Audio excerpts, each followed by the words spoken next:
Doctor Corner. My name is Jeff, and I'm joined, as always, by my good friend Paul. Hello. And Paul and I are not alone on this episode. We're joined by our fellow Whovian friends. Other people. Yeah, other people have entered the corner. And we've got WilliamWho, we've got GayleWrites, Mrs McCrimmon, and AidenCG So we're talking about quite a range of topics this week, aren't we? We're going to be looking at Doctor Who books and Doctor Who comics and target novels and reference books. I don't know if that's the right word for it, but you know, those big, weighty, legendary books that prop up coffee tables and sit in lavatories across the world from one corner to another. Yes, those big things. Those are the ones. Yeah, we'll be talking about those definitely.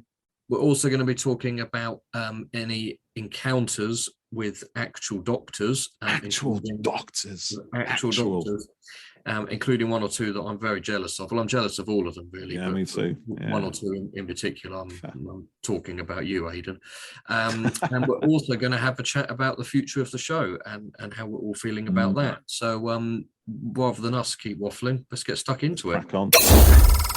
So this will probably be right up your street, Gayle. So have you ever read any of the Who books or comics or fact book type things? Any of that? Yes. To answer yes. Next question. It might need you to be a little more specific in that. Yeah. Yes, I know. I'm just teasing. Okay, so I've actually made some notes. I was teasing you. So I have read. So I recently finished reading Day of the Doctor. I have got a list. Oh, this is all my notes here. So I recently read Day of the Doctor by Stephen Moffat, which I really liked. I liked all the extra bits. You guys read it yet? I've read some of that one. I didn't finish it because other books. I'm like that as well. I get sidetracked by other books. Yeah, it's something I've not finished, so I don't blame you. But it was good though. I was really enjoying it. Clara's one of my favourite companions, and so the kind of focus on her, and it was really good. I must finish that one at some point. Yeah, that was a good one. I also finished recently, although just before that, Plague City by Jonathan Morris. Yes, that's 12 and Bill, isn't it? In Nardole. In Edinburgh. Yeah. Yes. Yeah. I mean, I don't like it because it's set in Edinburgh where I work. No. But I just thought it was I think it's whenever you see or read about somewhere that you know, even though I don't know 1800s or whatever it was, or 1500s Edinburgh, because I'm not a time traveler, sadly. I think it's just nice when you recognise places. So it's quite nice, you're talking about like going down certain streets and you're like, I've been down that street, but like 500 years later. Yeah. That was a really good book, and sorry, it was a cracking read. Yeah, because I went there with my wife a few years ago and spent a few days there, and we did a ghost tour around the city as well. And there's a big Finnish audio with the Fifth Doctor, which is, I think it's called Ghost Walk, and it's in Edinburgh. So that was one of the I quite like a spooky kind of Who anyway. That was one of the reasons I got that one, because like you said, I've been there and I've done that and been to the crypts and all of that kind of stuff with it. That was I was been on a ghost tour as well with a work thing many moons ago. That was good, spooky. Did you see any actual ghosts? No, I didn't. I don't know about you, Jeff, when you were there. They did do they take you into a sort of haunted mausoleum, crypt type thing towards the end, and you've got to listen out for something, and then they've got someone dressed up who leaps out in the doorway out of everyone. It was quite effective. That sounds like the same one I went on. Is it something to do with like feeling the coldness of your skin or your hands or something as well? It's funny because like the group I was with, it's a group of like work colleagues, and I was like the youngest one there. I think it's my first proper like job and everything. So we went there, and I was the only one that had like freezing cold hands. everybody else was like, fine. So everybody was like coming up to me and touching my hands. It's like, yeah, okay, get away, creep. Go away. You got the gift. You can feel it. Yeah, exactly. Exactly. So other books. I'm just looking at my really bad writing. I've read like quite a few 10th Doctor ones, just, you know, the sort of Martha ones and the Donna ones, Donna eras and stuff like that. So yes, I've read quite a lot over the years. But they've been really good overall. All those kind of new series books, you know, they used to do 3 with every series, or even more. There was tons of 10th Doctor ones, and they haven't done any 13th Doctor ones since the first series of her. They've done like that Childhood's I think End. I've got them on.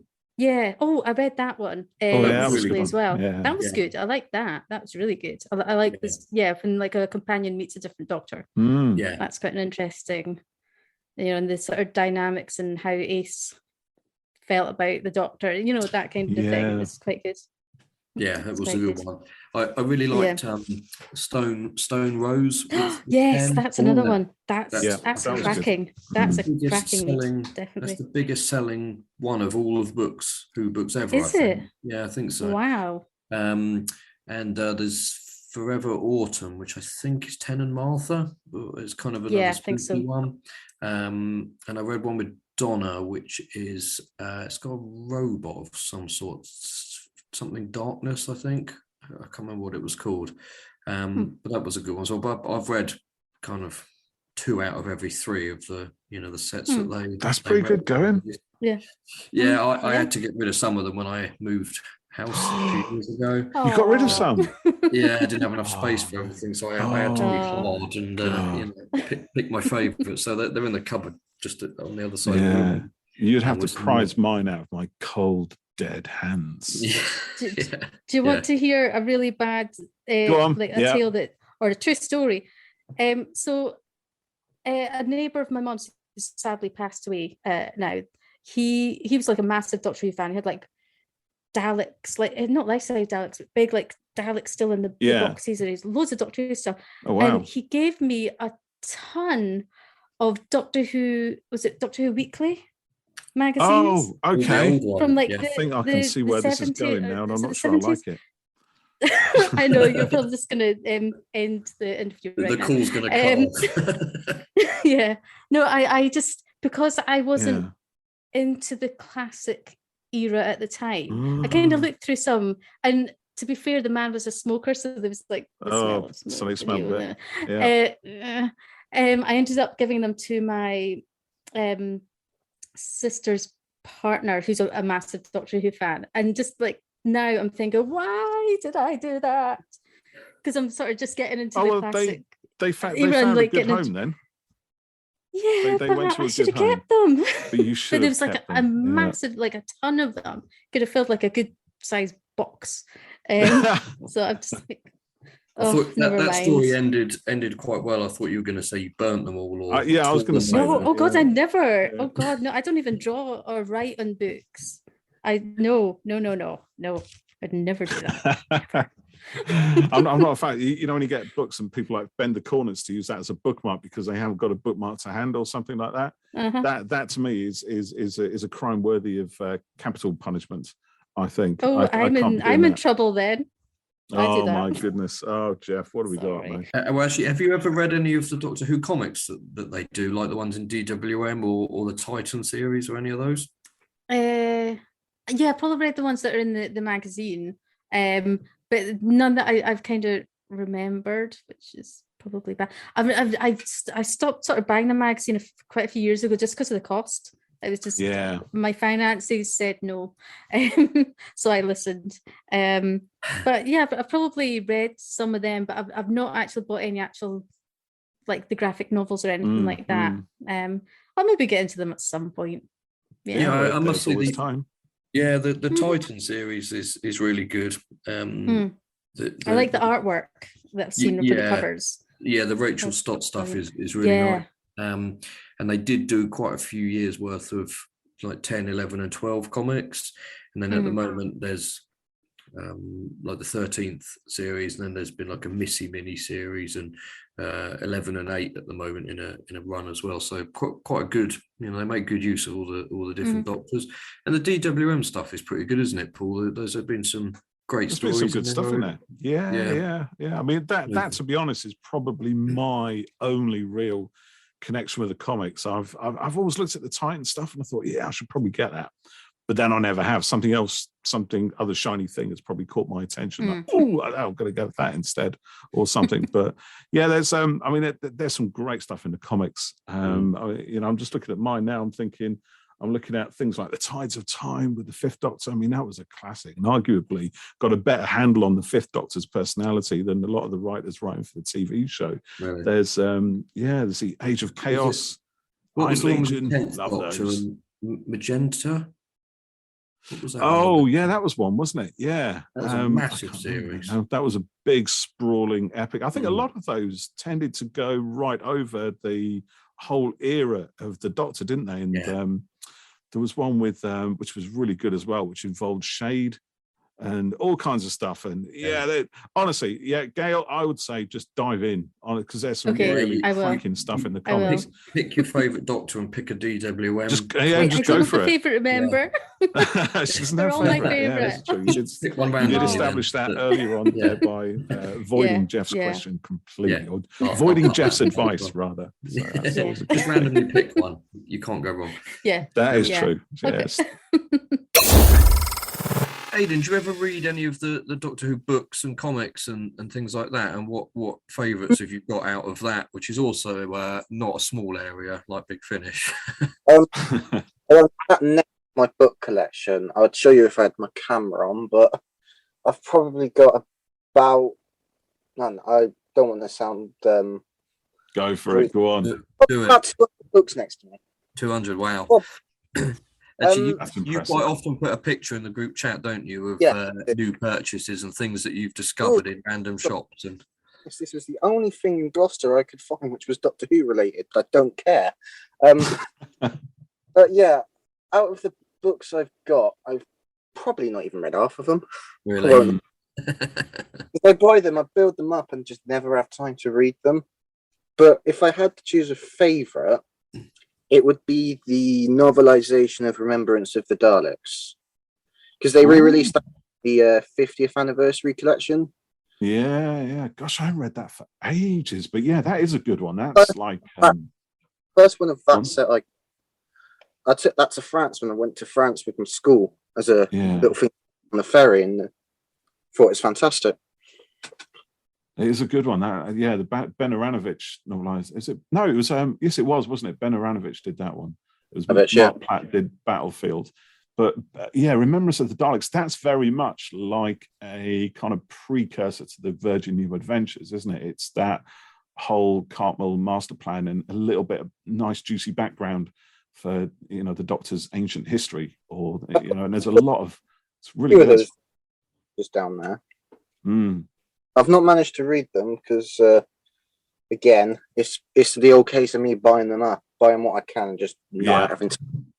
Well, when you see something, particularly if it's on, on sale or it's discounted or something, you've got to go for it because you never know. Got to go for it. Yeah, you got to buy it. Just go onto eBay, see, I haven't got that, buy that, and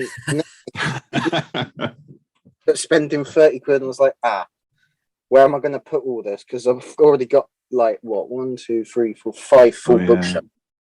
This is the problem of all collectors and fans: storage, the perennial issue. I'm sat in front of my DVDs and my books, and I've got all my larger books in front of me because I haven't got the room for them. Have you started stacking them on the floor, Aiden? Not yet. No, not yet. You're all right for a little bit then. Yeah, it should be all right. If you go on, eBay and you buy, 6 books for 30 quid, you can justify that because one of those books alone would have been 30 quid. So it's a sound investment, I think. You have a look, see, that's a good price. You have a look at the price. I was like, I got a really good deal there. I mean, that's happened before with me as well. I think the oldest book I've got is, I think it's the second one released. It's Doctor Who and an exciting adventure with the Daleks. Ah, brilliant. Yeah. Is that a Target cover, or is it a Frederick Mueller? I think it's called like the Armada. Let me have a look. Oh, right. That sounds like an old one. Yes. Yeah. Camera. I had my camera on. I'd show you. I think it's from 1965, I believe. Yeah, so it's an imprint, isn't it, of the original Frederick Mueller hardback? I think that's a paperback version of it. Have you read any of the new series books that they do? Yes, I have. I think one of the first I can remember reading was Apollo 23, the first Matt Smith one. Yeah, is that the one that covers an astronaut in the water, which is a bit like Day of the Moon and Impossible Astronaut on the show? Yes, I think so. Yeah. Yeah, I've read that. That was a good one. The first one I read was a Ninth Doctor one. I think it's called The Stealers of Dreams. And I really enjoyed that and ended up buying more of them. And they did tons in the 10th Doctor's era, didn't they? I had huge numbers of them. There's been a disappointing lack of 13th Doctor ones, but I'm hoping that there might be something coming out when Flux finishes, depending on how the storyline goes, because obviously they can't fit anything in between episodes at the moment. There's a lot of books that come out for the show, novels and kind of reference books and the comics as well. So what's your experience with those, William? How much have you gotten involved in that side of things? I think I've only read the 13th Doctor comics. That's the only book side I've got into it. But I do find the comics really good, and it's quite a shame that they no longer do comics with the 13th Doctor, because I was really enjoying her series, but now obviously it doesn't seem to be the case. I don't think we've had a 13th Doctor comic in over a year now, I think. Yeah, it's been a while, because they ended on that cliffhanger, didn't they, with the Corsair? Yeah. And then there was the Missy mini-series, and now it's 8 and 11 in a story with like an alternate Rose. And there has been 13 comics, but they've had 10 in them as well. Yeah, that was the last one, yeah. Yeah, that's right. They were good, but it's kind of overdue. I think that the 13 series starts up again, properly. So I'm not sure what the plan is with that. There was supposed to be Captain Jack tie-in, wasn't there? I remember you talking about that online. Yeah, there was, but it's been obviously scrapped now because of everything that happened, which is understandable. Where they're coming absolutely. From. And the storyline that's running at the moment, which is Empire of the Wolf, there was some talk that was going to have some tie-in to Flux, but it doesn't appear to have done so yet. I've read that, and it's just the Centaurans. That's the only tie-in so far. It's the Centaurans. That's it. Right, but they don't connect in any way. Is that right? It's just they're in it. It's just the design. The design of the Centaurans is a new series design, but that's it. There's virtually no 13th Doctor or anything, which is quite a shame. Yeah. I wonder what kind of prompted that series to stop at the moment. Maybe it was because Flux was so self-contained that they thought, well, we can't fit anything in between any of these episodes. But now that that's finished and Dan has joined the TARDIS, I'm frankly expecting a deluge of books and comics soon. Because I think Doctor Who magazine, I think they're back doing the comic strip now, if I'm correct. Yeah, they are. Yeah, the last couple of issues have had their comic strip back in, and a welcome return it is as well. Yes. I love it. And there was a short story as well, wasn't there? With that was good. 13 and Yaz, which Joy Wilkinson wrote. She did Witchfinders. So yeah, long overdue to bring it back to the DWM. Do you subscribe as well, William?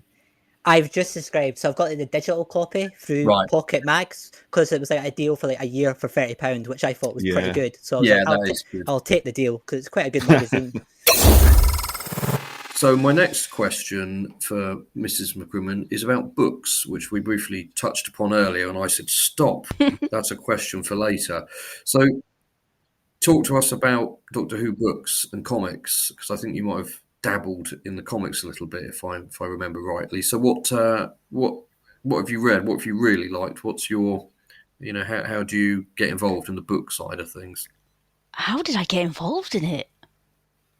The comics, I decided, I think I won a competition actually. And I can't remember who, and that's very ungrateful of me. But I think that they had a competition going for one of the 13th Doctor's first trade book, so volume 1. And I read it. Was it Hidden History or something like that? And it was fun. It's not something that I do comics. It's not a history or a background I have with. Although I did get the X-Files ones when I was young, but I got the X-Files everything, so that doesn't count. And I thought they were okay, and I got a few of them. I got her meeting the Corsair, and I got the Christmas special one. Yeah. I kind of stopped when it seemed like the 13th Doctor wasn't getting her own series, that actually she was getting a series with the 10th Doctor or a series with the Master, and I kind of went, I'm not... It's been a bit the comics have been a bit funny in the last couple of years, because at one point you had 10th Doctor comics running, 11th Doctor comics, and 12th Doctor, and then there was 9th Doctor limited series, then there was an 8th Doctor limited series, and a 4th Doctor limited series, and a bunch of multi-Doctor events, and then I think they stopped them all apart from the 13th Doctor series, which is the stuff that you've read. Which was excellent, and then that finished with that Christmas one, and then there was the series with the 10th Doctor, which was sort of Blink from another point of view, and then there was another one that was a bit of a crossover again with Nikola Tesla and 10. Mm-hmm. Then there was the Time Lord Victorious series with 10. Then there was a Missy series. Now it's 8 and 11 together with an alternate rose, and I think 13 is coming back soon. It should do, but they've scaled the range back because it's a little bit big finishy in a way. It was getting massive to buy 4 or 5 comics a month, because I was doing it because they were good, but I felt like I've got to do them. But I will admit that the 10th Doctor series started to get quite complicated towards the end, I felt quite hard kind of sci-fi themes and stuff like that in it, and it was getting a bit like, I can't remember what really happened last month in this, because it's but if you bought it in a trade book collection, you could plow through it. And sometimes comics do work a lot better because it's supposed to be a coherent story, and hitting it in one go would work better. Would you say you've got an eBay habit for books? Oh my God, I've got such a bad habit for books. I have got an eBay habit for books. Are you buying them and reading them, or are you kind of buying them and putting them on a shelf? Well, I've not even got a shelf because I sold my house and I'm waiting to buy a new one, so they're all in boxes. Did you sell your house to buy more books? No, hello, sorry, my dog's here. No.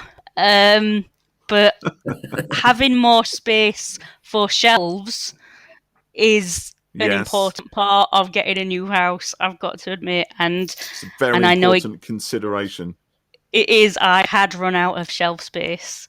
But when I first started buying them, when I first started buying them, I bought a couple of, I think it was a couple of PDAs, Past Doctor Adventures, and I read them as I bought them, but I started buying more and more, and now they're just kind of clocking up on shelves / in boxes. So what I've done is I'm reading the Virgin New Adventures, and I am on something like the 16th book or something, Iceberg. And Cyberman yes, one. Although I haven't got there yet. But they do say in a prologue that this is about the Cybermen, so it's not a spoiler. But I've got all of them. It's really not a spoiler. I've got all of them except for So Vile a Sin and Dying Days. I've got all of the Missing Adventures apart from the Well-Mannered War. Oh, wow. I believe I have that one. I've got all of the 8th Doctor Adventures. Yeah. I've got all of the Past Doctor Adventures. Wow. And I've got a few of the New Doctor Adventures. but just a handful. I decided, you know what, let's focus on the old stuff first. Focus, get the old stuff in first. Yeah, so I'm old stuff. 15, 16 books into the Virgin books, and I guess it'll take me a few years to get through. Yeah, Jeff, have you read any of the Virgin New Adventures? I can't remember if you said you had or not. No, I haven't. I think I mentioned this in another chat somewhere, but my short-term memory is rubbish, mate. It's fine. I'm Jeff. Goldfish. This is Mrs McCrimmon. But I didn't know about any of that stuff, So after Sylvester finished on TV, and then the years for Paul McGann, that was it. I just didn't know about any of it, and I suppose you were more steeped in things at that point than I was, because you'd been. Mate, I had to fill a void. Well, yeah, and you were that bit older, so you'd been watching it for longer. I don't mean that disparaging. They got to dig in there. It sounded a bit like that. Right back. Yeah. But I just, it finished on TV, and I was upset by that. But I was relatively young, like you, Mrs M, at the time, and so just kind of Buffy and X-Files and things, and I realised that was. I watched Buffy too, and the X-Files. I just literally didn't know that there was anything else, and and then after the TV movie, the same. Oh, okay, well that's not coming back, right? Well, move on, sort of thing. Bugger that then. Thank you for that. So no, the short answer is no. I haven't read any of them. The long answer was what I just gave you. So. I think I didn't know about them because, for the same reason as Jeff, that I just I got on with my life. You were too young. Yeah, it's fine. Yeah, okay, yeah, I was too young. Do you know what? If you think about it, Target books are for people. I would say they're for adults like us who are nerds, but also for kids, primary school age kids who are learning to read, not learning to read, but learning to love reading. Yeah. So I think that would be the age that could have got me when Doctor Who finished. I was 6, 7, 8 years old. But do you remember when DWM had quite a big feature about Target books a while ago? They've had a few of those, Yeah, this was a fairly recent one, and I can't remember who wrote this, but there was a letter in the news, in the letters page the next month, when the guy said, very similar to what you just said, Mrs M, that he read one of the Targets when he was young, and it captured his imagination, and so much was basically what got him into reading and kind of developing a love of it and things, which is great that. Any book will do that, but particularly a Who book. The Target books are really, really special. And I mean, obviously, there's they were big in the 70s and the 80s. They mean something that almost can't be described. It is so close and it is so deeply personal, and it's unique to everybody who was around in those days. And I don't mean that to sound a bit gatekeeperish, like I'm old. I was there in the 70s when Target books, but they were absolutely the quintessential Doctor Who for people who wanted to read, who had time on their own. I mean, I had a few friends, but I didn't have a lot of friends, and it was hard growing up where I grew up. And without getting the violins out, the Target books were a real solace in a world that was just filled with hurricanes. And to just sit at the eye of one of these hurricanes and just be there alone for a couple of hours or so reading one of these books was, it is one of those deeply personal things. And what I like is that the Target books have never actually gone away. They've ebbed and they've flowed away over the years, but they come back onto the beach, and people rediscover them, and new readers discover them for the very first time and understand what is so magical about them, and it is exactly what you guys have just said. It's that love of reading, and they're great. They're books that don't talk down to a young readership. They just tell the story. And the language is often I think some books are probably more complex than others. Certainly towards the end of the original range, they got a little bit more complex. But the majority of the Target books are just so easily accessible to anybody, and they're great stories. They conjure worlds that were rarely actually seen on TV. Some of the best ones, you know, my formative years reading those books. Well, you know, I'd read more Target novels by the time I was 12 or 13 than I'd ever seen Doctor Who, because they just weren't repeated that often, hardly at all. Well, I want to just say a couple of points and all of that. First, there's some more Target books coming next year. Indeed, and I'm looking forward to Although them. Nobody knows which ones, because they're just referred to by letter on Amazon at the moment. So Target novel N could be anything, you know, could be New Earth. But, you know, when you were reading the books, you know, that was really the only way you'd have been able to experience in a lot of the First Doctor, Second Doctor, Third Doctor, wasn't it? At one point. And what you said there about, you know, reading the books when you were younger and you know, taking a real kind of joy and comfort in it. I think it's the same with the books now, but the show for a lot of us as well today. You know, it's something that brings you, you know, huge joy, and, you know, something that you love to do, and it's that bit of time, you know, going on an adventure, and, you know, it's very personal, isn't it, to people. It is, yeah. I'm just going to go and have a cry. Go and have a cry, mate. Yeah, I'm all right. I'm stable. I'm in a good place now, you know. Yeah. But, you know, it's like, you know, I don't know what it's like for you guys, but where I was growing up, there weren't that many other kids into sci-fi and stuff like that. There were a few others into superheroes, and, you know, me and my mate, we used to go around and play Superman and Spider-Man and all that kind of stuff. But I didn't really know anybody else who was, you know, into Doctor Who. We all talked about it, and we all sort of acted bits of it out in the playground and stuff like that. But for me, it was a bit more special. It was the same with Star Wars, to be honest. You know, I really connected with Star Wars. And I really connected with Doctor Who, but with Star Wars, it was via the movies first and foremost, because that's, you know, that was the thing, and then also the comics, like the original Star Wars comic. But with Doctor Who, yes, it was on TV, but mostly my dad used to switch it over and watch something else on the other side. So the only experience I really had was with the Target novels, and they were so vibrant and adventurous and so brilliant. You know, I could spend that time alone with them and just forget about whatever else was going on. It was, you know, they're really something, and they did inspire me to, you know, to read and to try my hand at writing, and, you know, and they you know, very simply kind of teach you good and, you know, right and wrong in, you know, in a way. There, you know, there's that, you know, the Doctor's morals and ways of going about solving a situation, the whole problem solving thing is, I think, quite powerful. You know, to sort of to be absorbing that stuff at an early age, I think, you know, would ground a lot of us in some very important values going forward in life. Yeah, I think that's true. Yeah. Or I could just be talking complete nonsense, so we can cut all this. It's fine. Yeah. No. Maybe I'm reading too much into it. I don't know. You know. I can't follow that with anything powerful.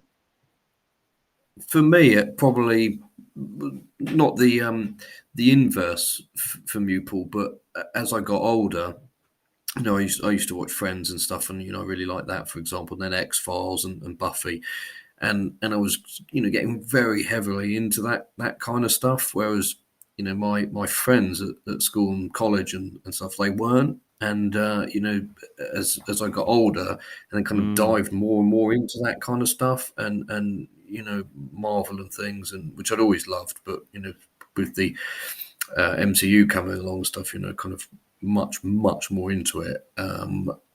But, you know, friends weren't. They don't. I find people often don't. They don't have the same interests, but they don't have an interest to the same sort of degree of passion. You know, and it's not a criticism, but when you're almost obsessive about something, you know, you drift off into it on your own, perhaps, and that's why, like, you know, meeting you guys in the chat group and doing these podcasts and stuff is, you know, to an extent, at last, giving me an outlet to be able to talk at length about the stuff, you know, rather than, you know, fleeting conversations with people, you know, who say, it's crap, that is. Yeah.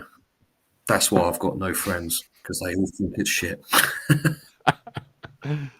Without being a bit too much like kids today, I think that the acceptance and embracing of a bit more geeky culture, whether it is, you know, Marvel or Doctor Who that the new series brought on, or even just animations, adult animations that young adults can watch. It wasn't there, I think. So that embracing of geeky culture just wasn't there, I think, when we were growing up in the 80s and 90s. Yeah, that's very true. You know, I used to downplay my interest in it all, and you know, I would hide my comics in my flat. You know, other people would hide their adult magazines, and I would hide comics and stuff. And you know, I wouldn't go around telling people. You know, the latest Spider-Man by Straczynski was excellent, but over the years, it's become you know, I'm not embarrassed about it anymore. And you know, if someone I know or anyone doesn't watch whatever it might be, well, to an extent, they're the ones missing out on great stuff, I think, you know, but that's up to them. You know, it's not for, you know, something's not for everyone, as we talked about before, Paul, you know.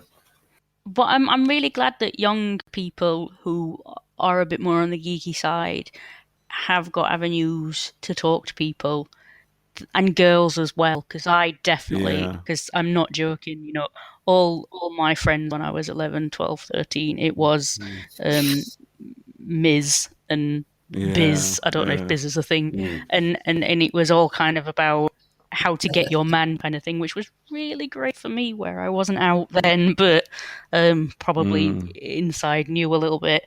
And then kind of all the boys were football crazy as well. So there just wasn't that outlet if you were a bit geeky, if you were a bit nerdy. It had to be a solitary thing. Which kind of then becomes a self-fulfilling prophecy, you know, that nerds are loners, but the reason they're loners is because they don't know anyone else who's a nerd. But I bet there was another nerd in the class, they just didn't tell anyone either. I mean, you know, remember in summer holidays and stuff, you know, other people would be going down the pub playing football and things. I just wanted to go to the cinema and sit in a dark room for 2 hours, and you know, that was what I enjoyed. Obviously watching a film. Yeah. I mean, you know, they didn't just let me in. I said, "Can I just go and sit in?" Oh, it's him again. Go on, let him in. He'll sit in the corner for a couple of hours, keep himself to himself. He's got a little torch. He reads comics. That's it. I think it's quite an interesting thing, actually. But I suspect it's probably still a bit like it was. I think it's better, because I think you're right. You know, there is more of acceptance of a kind of a geek culture, but I still don't think it's entirely cool or accepted amongst larger crowds. I mean, my daughter Freya, who's joined us on this podcast a few times, you know, she loves a lot of this stuff, and one of the things she's been saying to me, you know, Cessa was all, when she comes home from school, and they're all talking about boys or makeup or, you know, smoking fags behind the bike sheds or whatever it is, down the alleys and all that kind of stuff. She just doesn't care about it. She's just genuinely not interested. But the pull that she feels, you know, the pressure of that pull is really strong, and there are occasions when it's caused her some real stress. You know, it's like, what do I do? You know, she just does not have interest in that. She doesn't want to talk about boys. You know, she doesn't want to do makeup or any girly type stuff or any of that kind of thing. She's like, you know, she's sporty. She likes dance, and, you know, she likes pop music and all kinds of other things. But, you know, even when it comes to talking about superheroes, you know, her biggest superheroes are DC superheroes, but her friends want to talk Marvel superheroes because they're the ones that are cool. So, you know, there's always still that thing of being an outsider still, you know, and that whilst I think there is an acceptance of geek culture, there's a kind of there's still a sort of mass market geek culture, which actually probably isn't really geek at all, if you know what I mean. It's a cultivated geekery. Yes, exactly. It's the stuff below that pulls out, or that maybe attracts people who still funnel into those places where, you know, where we all found ourselves at certain times. You can see it a bit with the MCU, for example. You know, it's huge, and people really like Iron Man, which, you know, 12 years ago was an unthinkable thought that character would be that big. But, you know, then it's like you say, Paul, it goes beneath the surface with the Easter eggs and the references and stuff that, you know, the kind of hardcore fans get, you know, and the care and attention that's put into it all by the makers, because they're the same, you know, so it's working on, you know, various levels, and like you say, the kind of mass market, you know, nerd culture, you know, and then, you know, the deeper level of it as well. There is that. We've kind of got a little bit deep in I this was just to discussion. say, Haven't yeah. Well, I'll change the subject now, and we? Go on then. I can't. We'll talk about ice cream. It's not, I'm afraid. It's still Doctor Who related. Doctor Who ice cream. But I know. God, imagine that if they did Doctor Who ice That's cream. a good topic. What flavour would Seventh Doctor ice? Forget that. No, I'm going down a very strange place now. Don't worry about it. William, have you ever met anyone involved in the show? And any doctors or any That's a talent? good question. I haven't, sadly, because I stay in Scotland. We don't really get any conventions up here, apart from like one a year. So I haven't had the chance to meet anyone. But I would like to go 1 year to LFCC or something like that, and to try and get some autographs. I would love to meet one of the doctors, especially Jodie, and if she ever does conventions, which hopefully she will now that she's left. Yeah, I wonder. Yeah, if she will, because I thought they might have done like an official BBC convention like they did with Capaldi and Smith. But obviously it's been difficult impossible with COVID and stuff. But yeah, maybe in time she'll do like LFCC or MCM or something like that. I'd be right in there. Because I think Jodie, she seems like the type who would love interacting with fans. I could see her doing it sooner rather than later. I don't know if she'll wait too long. Yeah, one of mutuals on Twitter, Aiden, he met Jodie, didn't he, Paul? He did, yeah. When they were filming Fugitive outside Gloucester Cathedral, I think he was over there, wasn't he? 'Cause it's quite local to them. Yeah. So perhaps we could go over to Aiden now, actually, and hear his story. We should tell our listeners, because they can't see, but I'm quite jealous that Aiden's picture on our recording here is him when he met Jodie during the film Fugitive of the Jadoon. At Gloucester Cathedral, yeah. That's right, yeah. Cathedral, yeah, I recognise it. There you go, look at that. And do you remember that day, Aiden? You were at college, I think, weren't you? And you said, we were all talking in a group chat, and you said, Jodie's filming later today down the street or something. I've got to go to maths class or something. We were all like, go. And it was really exciting as you skipped college. I missed her twice that day. Did you? First time, I think I'd just come off break because my college is literally just down the road from the cathedral. Yeah. I rushed down there. I think I it was the security guard, and I was like, "Oh, is Jodie here?" Stuff like that. And he goes, "Oh, she's all gone now. She might have done all her social stuff for today." And I'm just thinking, you expletive. Went down after I finished my college day. I think that was like 1 o'clock in the afternoon. Went down. She had just gone to lunch.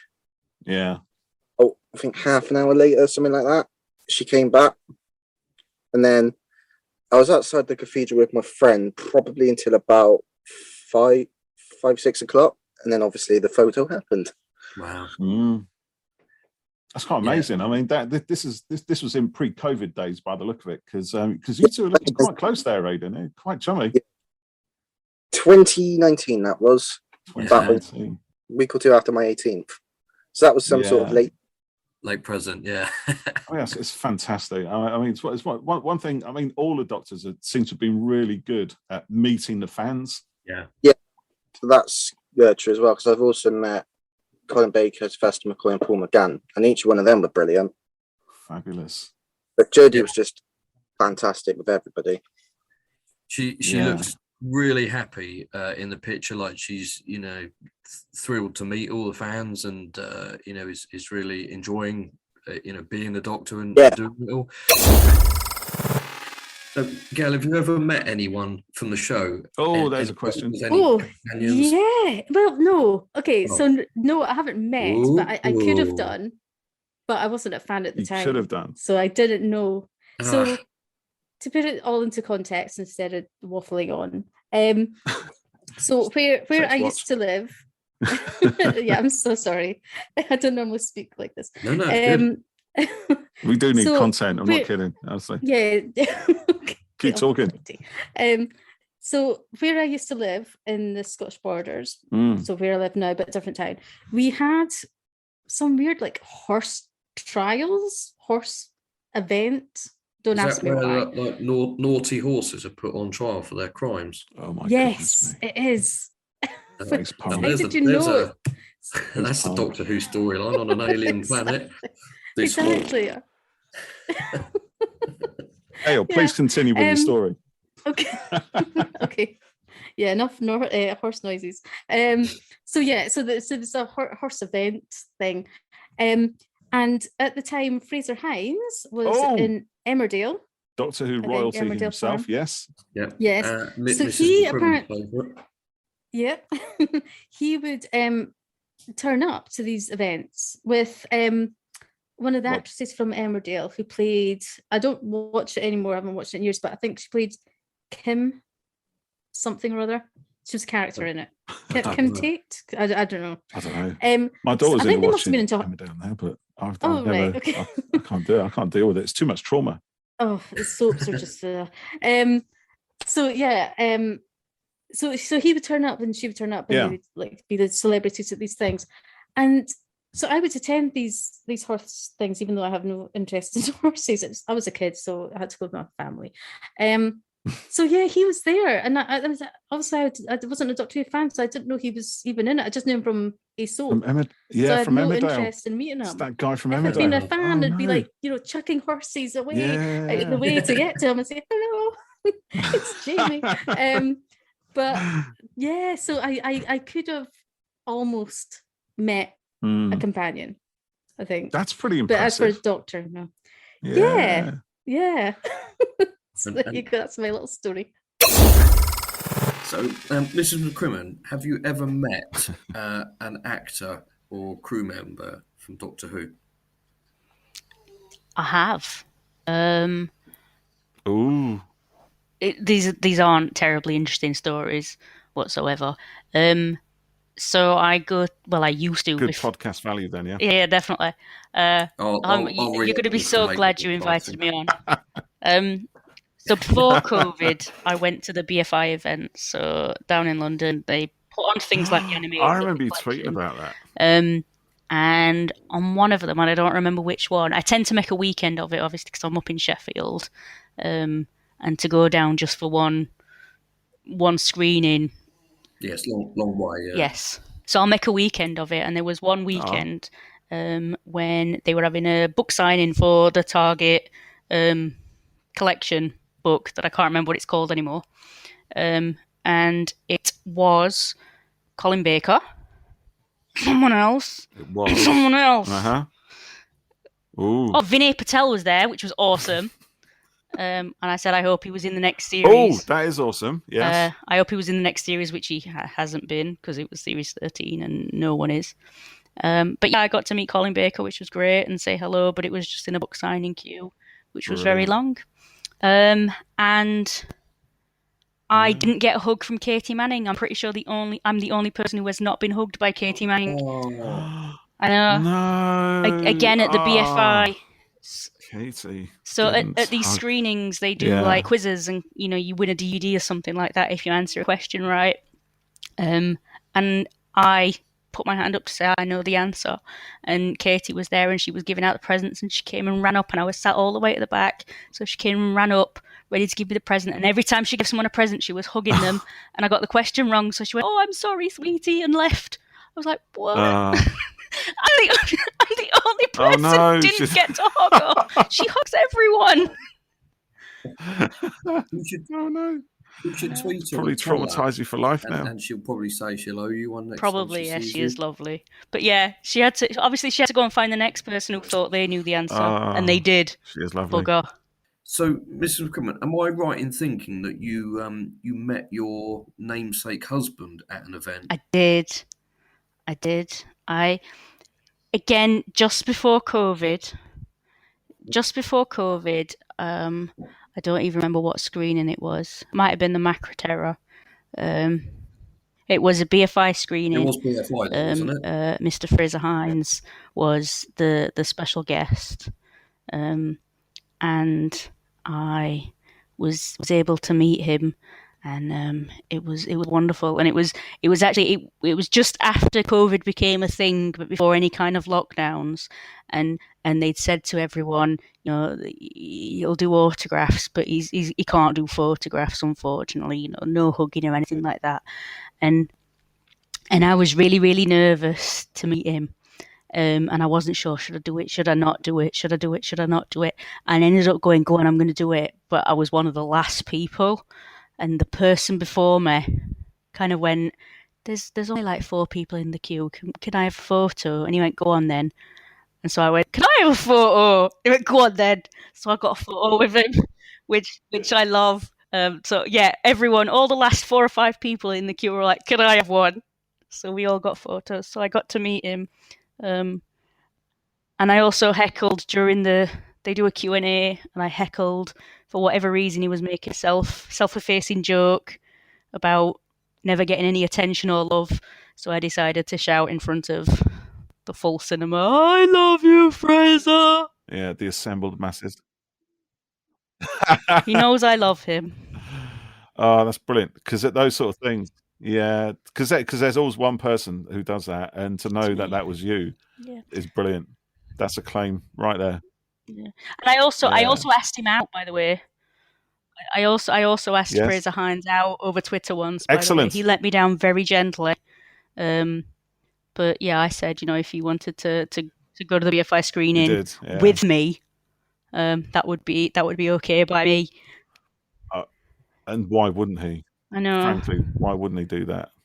Because that's just shocking. I think I might block him there. He was very gracious about it, but yeah. Well, I am now Mrs. Carvanista, aren't I? So, you know, he's learnt his lesson now, I guess. He lost me. So, actually, I'm going to ask Jeff that question as well, actually, because you've met a few people, haven't you, Jeff? Yeah, a few, yeah. So I went to the 50th. Actually, I wish I'd asked this. Might take a while there, actually. That's okay.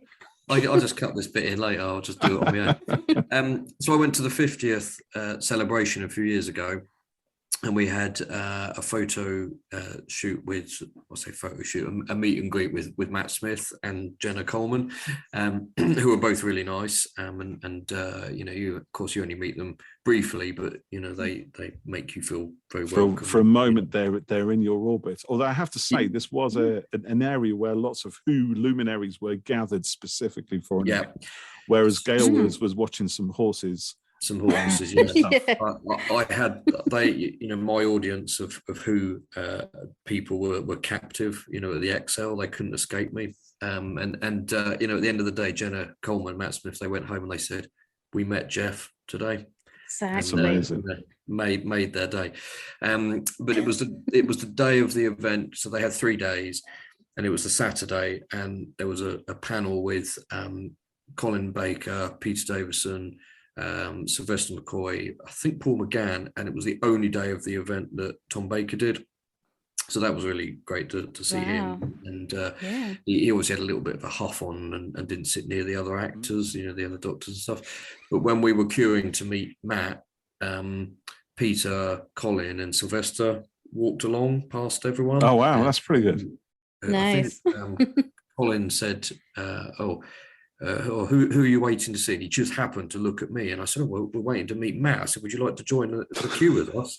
And he said, I'd love to, but you know, we've got to go on stage. And then briefly said something to Peter as well, so that was quite nice. You know, they walked past the queue and lovely. Met to people. And then I went and also Matt and Jenna were there, and Moffat, and then they did a similar event with Capaldi a couple of years later, and they had Missy, I can't remember the Michelle Gomez. Michelle Gomez and Ingrid Oliver, Osgood were there, but I missed getting the photo op with Peter, which was a shame.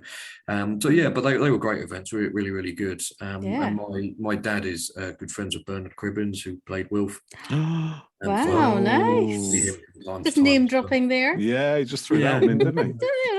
Just throw that into the hat. A couple there. So but not any filming or anything like that, unfortunately. But you know, live in hope. But you have your memories. Yeah, absolutely. Your memories yeah. Oh, lovely. How about you, Paul? Me, I haven't met any Doctor Who luminary type people at all.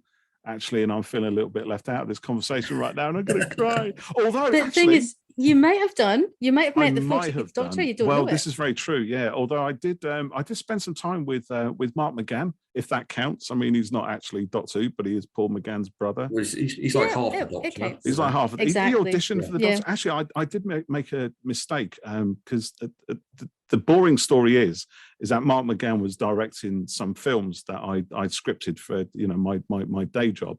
And we were all trapped in a hotel in Norwich for like 3 or 4 days, and I was kind of ferrying him backwards and forth to the venue where we were filming and everything else. But there was one night where we went out. So instead of staying in the hotel, we went out into Norwich and hit a restaurant and everything else. And he started talking about how he was going to. I said to him, "What are you up to next, Mark? What's the thing going on?" And he said, well, yeah, I'm going to do this thing with my brother, Paul. He's obviously a bit of an actor. I'm thinking he's going to talk about Paul McGann. Give me my opportunity to come in and, I don't know, just gush or something, or ask for his autograph or something like that. And I can't remember exactly what I said, but I made an absolute arse of the whole thing. And Mark was really, he seemed quite offended. Because it was almost like as if I'd said... what did you say? I honestly can't remember. I think I've kind of blanked it out of my mind. It's one of those moments where you don't think anything of it at the time, and then you go to sleep, and then you wake up in 3 o'clock in the morning shrieking because then you realise the horror of what you've just done to this poor guy, by basically saying, you're great, Mark, but your brother's really the one I'm interested in, you know what I mean? And if you can engineer a little meeting between me and him just so I can have his autograph or have a picture taken, a little selfie, because that was before the 50th anniversary type things, when I had no chance of getting to meet Doctor Who celebrities either at horse trials or Excel centres or whatever it was. I've got to forge my own path through here and be quite conniving about the whole thing. But it was fun. It was fun nonetheless. But yeah, that's as close as I've got. How are you feeling about the future of Doctor Who and what's to come? Doctor Who's fine. Yes. I don't get all these doomsayers. It's no. Wheeshed, as we Scots say, just shush. Shush. Shush. No, I think it's in fine hands. It's not to do with RTD coming back. I think the fact that he has come back and it's still going to continue is just great. And further down the line, if there's another hiatus, if that's the right word, I don't know if that's the right word, I'll use it anyway, then so be it. Then we'll have had from 2005 till then, so whenever it is, it's quite a long time. I can't see that happening for it to stop. I don't think so. No. I mean, it'll eventually. It could be 20, eventually, but it's not going to just suddenly, right, that's it, No, definitely the show, there's doomsayers, like you say, but the show is watched, it makes money, and it has a massive international audience. Why would they stop that? Exactly. And it's the very premise of it that you can go in time and space, and it's the ultimate. Well, it's limitless, isn't it? I can't think of the word. It's just the perfect premise for any type of story. Yeah, absolutely. It's a show that is creatively unlimited. They can do anything in it, and there is really no reason for it to stop narratively, because there will always be ideas for it. That's the thing. And as new people come into it, go on, you finish your bit, Jeff. We'll edit that. Thanks. Don't let me stop you. It's not restricted. They can do anything in it, and it's not like it only takes place in a street or like Neighbours or Coronation Street. Do you know what I mean? There's just literally limitless possibilities in it. So exactly right. How have you been enjoying the recent flux, and how are you feeling about the future of the show? So with Flux, I think it's been brilliant. I've loved it. Absolutely loved it. Favorite episode so far was probably either War of Santarans or Village of the Angels. I'm happy Russell T Davies is coming back. I'm interested to see who he's going to cast. 14, because if I'm going to be honest, I don't want Jodie or Chibnall to go, but there's nothing. It all seems like just as they're getting into their stride, they decide that that's it, they're going to leave, and it's why, it's just... They made a 3-series pack, didn't they? Oh, yes, I wish they wouldn't do that. This whole thing about having 3 series or whatever is nonsense. Just do as many as they like, more even. I do hope Jodie goes out on a high, though. Yeah. Oh, I think she will. I think it's going to be pretty epic. Yeah. She's been just breath of fresh air. I mean, I say breath of fresh air. Nothing against Capaldi, because he was fantastic as well. But he's brought something to it which is just fantastic. Yeah. I still think that Russell T Davies will cast another woman. Yeah, I think so. Yeah. Who I don't know. I don't know who. Because, I mean, we've had about 50-odd names already rumoured. It's always the same, isn't it? Every time there's an impending regeneration. So we've had, Chris Marshall, Ollie Alexander. Every time. Yeah. The usuals. We've had so many people, and I'm just thinking, we don't know who it is. Just give it a rest. No, we don't know. We won't know until it's announced. But that's part of the fun in a way, isn't it? The speculation as to who it's going to be. Who should they cast? What qualities can such and such bring? And I think every time, as far as I can remember, ever since, I mean, my first impending regeneration when I was growing up was Tom Baker and Peter Davison. And that was quite a shock because Tom Baker had been in the role for years and years and years. And to change him for this young blonde guy was just bizarre as far as anyone could see. But I don't think anybody figured it would be anybody like Peter Davison. It was another Tom Baker like, or another John Pertwee like, or another Hartnell like. It was some grey-haired fella, a bit like me in some ways, but never me. Just I felt like that when David Tennant regenerated, because obviously he was the one that I grew up with. I mean, I still think he's obviously one of my favourites. Yeah. But I didn't know who Matt Smith was when nobody did they? No, anyone did. No. Everybody was like, who's this? And then obviously I was really upset when David Tennant regenerated. He's the Doctor. I was So it was 2010 New Year's Day. So I was 8 when he regenerated. You had literally grown up with David Tennant. Yeah. And I was just like, I probably cried when he said, "I don't want to go." And then Matt Smith bursts onto the scene. I was like, yeah, this guy's going to be brilliant. That first scene was probably one of the best Doctor introductions ever, I have to say. It was really good. Yeah, right. I agree with you there. Yeah, he's checking his hair and not ginger and all this sort Still of stuff. Just frantic, absolutely frantic. I think we're going to have to cover this in another podcast, because the regenerate, those moments just after regeneration, that have always left the audience kind of waiting to see what the new Doctor's going to bring. We get a brief taste and we want more now. We love the old Doctor, but whatever, they're gone now. Show us more of the new person. Who is this? Because that's a point I would make with obviously the future when RTD comes back. Because a lot of people are like... Sorry, I'm just going to interject there. My next question was, talk to me about your thoughts of the future, but it's like you've read my mind. Read I it there. am liking this. So yeah, what I would say, I'm looking forward to RTD coming back. But what a lot of people say is they need to get the Tennant fans back. But I would argue what they need to do is actually try and get the kids into Doctor Who, like the future generations. Because you've got to think, the Tennant fans back in the day are now going to be in their 20s probably, and they might just not want to come back Doctor Who. So I think what RTD should do is obviously try and get new viewers, get the new generation kids into it, just like how we all started off. Because like you said, it's great for kids, Doctor Who. That's how we all got into it. I think that's a really valid point, because you were 7-8 years old when you started watching the show, and you'll be in your early 20s now, and you've obviously grown up, and your interests and tastes have changed, and your understanding of narrative and things like that has developed, as ours as well, Paul, as we've gotten older. Yeah, mine's at the point now where it's going backwards. Yeah, and the show is made, like Paul just said, for everyone, and it's not being made specifically for the people who were your age, William, when it started. And so it's not supposed to be getting darker or more adult or more complex. And it's like people who like Star Wars when that first came out and are now 50 odd or whatever. The new films are being made to appeal to a really wide audience, and so they're not going to be making films that have got loads of death and darkness in and stuff, because that's not what it's about. It's so. Does that make sense? Do you guys know what I mean?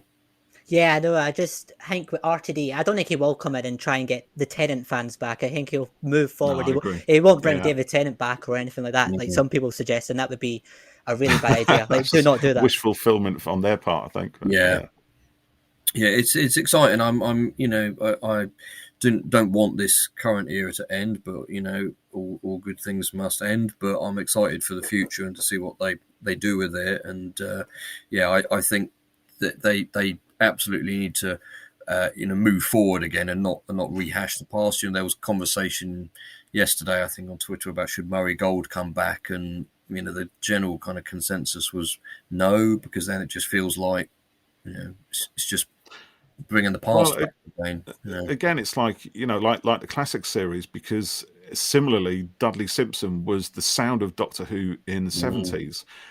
When JNT basically kind of fired him, perhaps he could have done it better, but the whole feel of Doctor Who changed. There's such a big difference between season 17 and season 18, and a lot of that, yes, there's a whole production change and a writer's writing change with Chris Bigmead and everything else, but probably the most significant noticeable change is the incidental music, going from Dudley Simpson's kind of percussions to I can't remember who did it now, the sort of flutes, the flute sounds and electronics that pervaded through season 18, and it's a real change. It's as different in a way as going from Murray Gold, who scored the series for best part of a decade or so, longer, really, a bit more than that, a bit more than a decade. So that feel, that and everything that sort of cinematic epic score brings to it is imprinted within people's memories and feelings towards a show.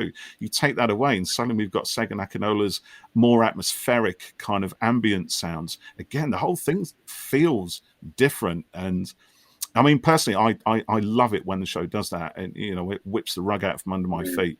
I really do. But I can understand that some people find themselves slightly disconcerted by it all. Yeah, it's a shock, isn't it? I mean, but it's happened all throughout the history of the show, like you just referenced there, Paul. But back in the 70s or 80s or whatever, we didn't have Twitter. So things have to keep moving forward, don't they? I think that's the point I was kind of getting for. So yes, we could have had Dudley Simpson back, to come in the 80s, but it would have it perhaps would have been slightly regressive to do so. And I think similarly with bringing Murray Gold back, as much as I enjoyed his scores, I mean, there's nothing to stop them bringing him back for one story. And in fact, actually thinking about that, in some ways, I kind of think it would be great if they did let other composers come in and mix it up a little bit. For different stories, so we get a different feel per story, and we don't have that kind of imprinted identity across a number of series. Whether the brand people would go for that or not, I don't know, because they think, well, okay, that's part of the brand, and we need it to be kind of instantly recognizable in audio as much as visuals. So, sorry, I'm just kind of running off onto one there. It happens, guys. I apologize. That's right. But you're feeling positive about the future, William? Definitely. I think RTD is probably my favourite showrunner from the new series. I definitely think he was the most consistent. I think he's changed as a writer. He's done years and years, and it's a sin. I think he has changed, and I'm looking forward to it. I'm interested to see what he'll do. I really don't know what direction he'll take it in, but I'm excited. I think he'll do good stuff, and obviously Sony are coming in buying Bad Wolf. I don't think that'll make a major change, but it's still nice to have their backing, I suppose. So yeah, I think it's an exciting time for the future. Yes, I think the show is secure. All the doom mongering is untrue. Yeah, I don't think the show is getting cancelled anytime soon. I think it'll be going for the next long while. Yeah, we've got many more years of adventures to come. Yeah. What do you think, William, about the whole thing of handing production across to another company? I'm quite glad. I've not really watched much from Bad Wolf before, but I've obviously heard great things with his Dark Materials and stuff. So I think hopefully it'll be in a series a year again. Hopefully they'll be a bit more consistent with them just focusing on Doctor Who alone. And I'm interested to see how it'll look and feel going forward. I imagine it'll continue how it looks now, but just maybe up even further, because it looks great as it is anyway. Yeah, it does look brilliant now. Yeah. Did you see his? Sorry, go on. I think Doctor Who Flux is probably the best that Doctor Who has ever looked, and the fact they filmed it under COVID restrictions is absolutely phenomenal. Yeah, agreed. Yeah. We could have had nothing from the show this year. They could have held it over for next year, couldn't they? Yeah.